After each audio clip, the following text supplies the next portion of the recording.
All right. I'm excited to dig into this content with you today. We're going to be exploring Canva's design accessibility feature built into their platform.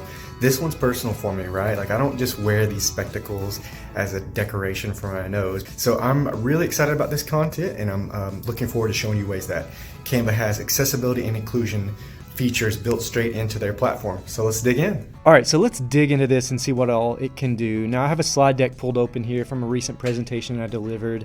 You can kind of see it's got a mixture of text and images. Now, to get to the accessibility checker, you'll first click on File, then you'll go to the Settings button, and then from there you'll scroll down and you'll see Check Design Accessibility. It's called Check Design Accessibility near the bottom. Once you open it, it will dock on that right hand side. It will run the check, and then it'll let you know, like, okay, your typography in this case looks good. Your color contrast, I have 65 issues, and the alt text or alternative text here, I have 96 issues. So let's dig a little deeper and kind of figure out what's going on. I'm going to check out a sample slide. We're going to look at slide number 9 here because that's got a little text, a little bit of images. So let's see what's going on. So I'm scrolling down here. On page 9, you can see that I've already clicked on color contrast. It's suggesting that my header font is a low contrast, and I can kind of see that. That's a softer color, and it's based with a white background. So they'll give you some alternative suggestions here that you can use, some darker colors that they think would fit also with the palette in your design. Now let's jump back out, and we're also going to check out alternative text here. And I know I made a lot of mistakes in this one. I did not do that. Guilty as charged. Canva, thanks for checking that out and catching that for me.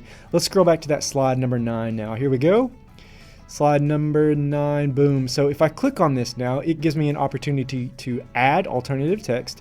I can type it, or it's got this cool little feature where it'll suggest text for me.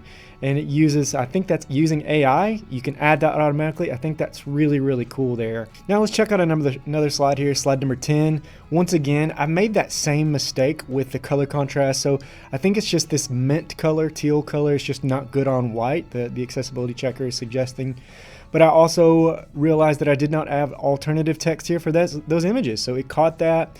Now you do have the option to mark as decorative, in which case you do not have to add alt text there. But so I have a line here that's quite small, so I can mark that as decorative as if I want. But I also do have an image on this right-hand side, so I can add alternative text. It'll suggest for me, and perfect. A person in a plaid shirt using a cell phone. Boom, I love it. Let's save it. And in a nutshell, that's how you operate the Canva accessibility checker. Now one more time, to access that Canva accessibility checker, you'll click on File, you'll go to Settings, and then Check Design Accessibility, and it will dock on that right hand side.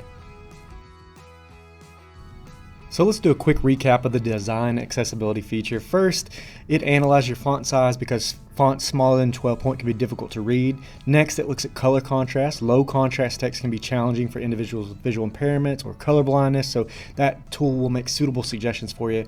Last, it will check out your alt text, which is also essential for people with low vision or blindness. I love that it makes suggestions here for you.